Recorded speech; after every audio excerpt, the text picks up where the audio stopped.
አብዛኞቻችሁ በአማርኛ ተርጉምልን፣ በአማርኛ ንገረን ስትሉኝ ነበር። ያን ዕለት ምሽት ምንድነው የተፈጠረው? ከአንዷለም ጎሳ አንደበት እንስማው። ያን ዕለት አብረን ነበርን የዋልነው። ለልደቷ ፎቶ የምትነሳበት ቦታም እኔ ነበርኩ ያደረስኳት። ከዛ ስትወጪ ደውዪልኝ ብያት ልጆች ላገኝ ሄድኩ። ማታ በሰላም አብረን ነበርን። አሪፍ ጊዜ እያሳለፍን ነበር። ለወንድሟም ስትደውል ነበር። ከዛ ስለ ውሎ ስጠይቃት ድንገት አንተ እኔን የማመን ችግር አለብህ ብላ ከተኛችበት ተነስታ ሄደች። ከዛ ስትቆይብኝ ተጠራጥሬ ሄድኩኝ። ሌሎች ክፍሎች ውስጥ የለችም። ኪችን ውስጥ ቼክ ሳረግ ቁልፍ ነው። የሆነ ነገር ላይ ቆሜ ሳያት ልብስ የምናጥብበት ማሽን አጠገብ ተደግፋ በጆግ ላርጎ ሳሙና ስትጠጣ ነበር። ምን ሆነች ነው ብዬ ከዛ ዘልዬ ገብቼ ከዚህ በፊት እንዲህ እንደማታረጊ ቃል ገብተሽልኝ ነበር። ድጋሚ እንደማታረገውም በቤተሰብ አስመክሪያት ነበር።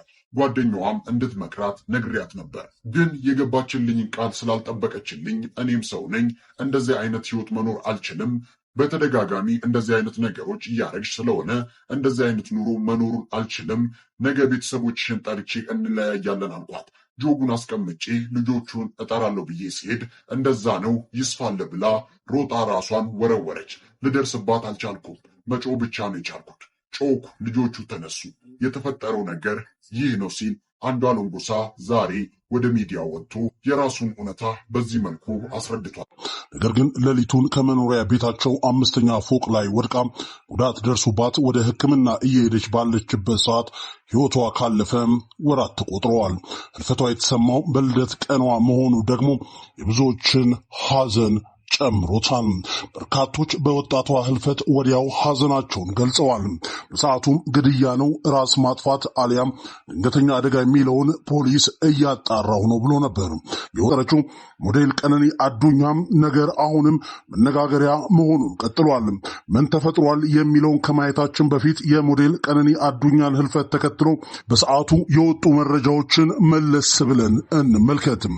ከፖሊስ የወንጀል ምርመራ ውጤት በፊት የሚናፈሱ መረጃዎች ተገቢነት የሌላቸው ከመሆናቸውም ባሻገር በምርመራ ሂደቱ ላይ የሚያሳድረውን አሉታዊ ተጽዕኖ በመገንዘብ የተሳሳተ መረጃ የሚያስተላልፉና የሚያሰራጩ ግለሰቦች ከድርጊታቸው እንዲቆጠቡ የአዲስ አበባ ፖሊስ መግለጫ ሰጥቶ የወይዘሮ ቀነኒ አዱኛን ህልፈት አስመልክቶ ምርመራ እያጣራ መሆኑን ወዲያው ነበር ያስታወቀው።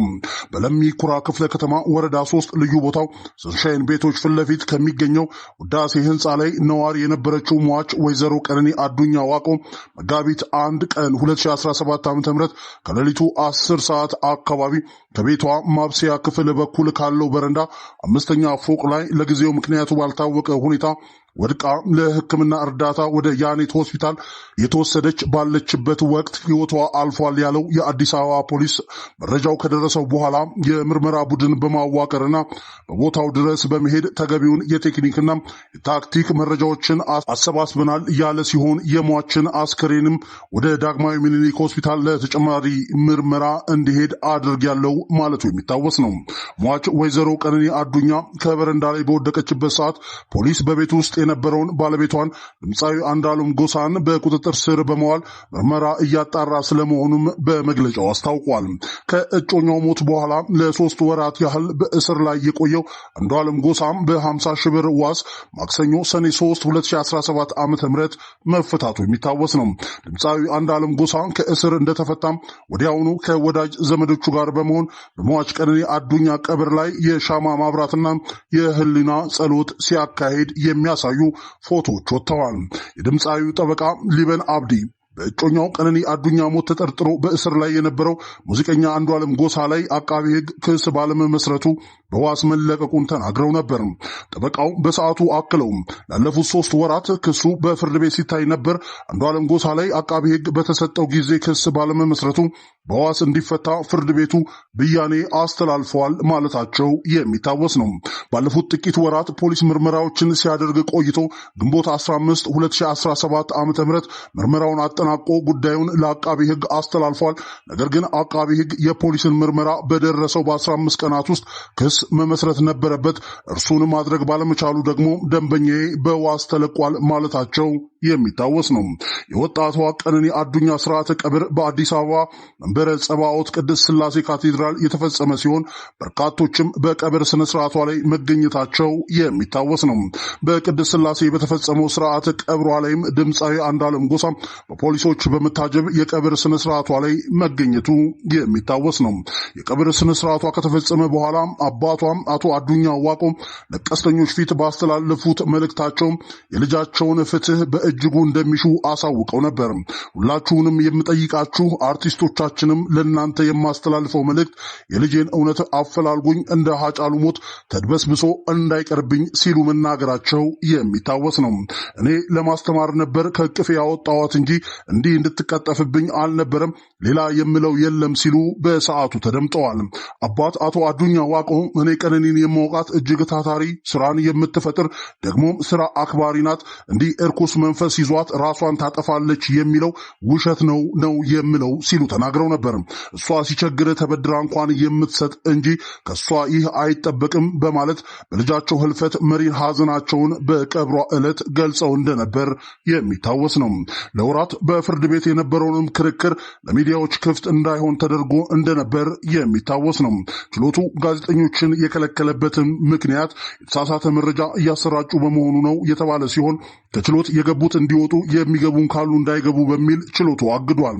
ሐሰተኛ መረጃ ተሰራጨ ከተባለባቸው መካከልም ዲያሪው በጠበቃ እጅ እንደሚገኝና የበዓል ኮንሰርት አለው የሚሉ የተሳሳቱ መረጃዎች እንደ ምስክር ቀርቧል ተብሏል። ከዚህ ጋር ተያይዞም ሁሉም የሚዲያ ባለሙያዎች ችሎቱን እንዳይሳተፉ ወይም እንዳይገቡ መከልከላቸውን አሃዱ በቦታው ተገኝቼ አረጋግጫለሁ ብሎ ዘግቦም ነበር። እነዚህ ሁሉ ነገሮች የወጣት ቀነኒ አዱኛን ህልፈት ተከትሎ ባለፉት ወራት የተሰሙ እውነታዎች ናቸው። ድምፃዊ አንዱዓለም ጎሳ በዋስ ከእስር በተፈታ በተወሰኑ ቀናት ውስጥ የሃጫሉ አዋርድ ላይ የዓመቱ ምርጥ ሙዚቀኛ ተብሎ ተመርጧል። ድምፃዊ አንዱዓለም ጎሳ ሽልማቱን በተወካይ በኩል ተቀብሎ ከ4 ዓመት በፊት በሙዚቃ ተስፋ ቆርጬ ነበር፣ ከተስፋ መቁረጥ ውስጥ አውጥታ እዚህ ደረጃ ያደረሰችኝ ባለቤቴ ቀነኒ አዱኛ ነበረች፣ መታሰቢያነቱም ለእርሷ ይሁንልኝ ብሏል። ይህ ክስተትም ወጣቷ ቀነኒ አዱኛ በብዙዎች ዘንድ እንደገና እንድትታወስ አድርጓል።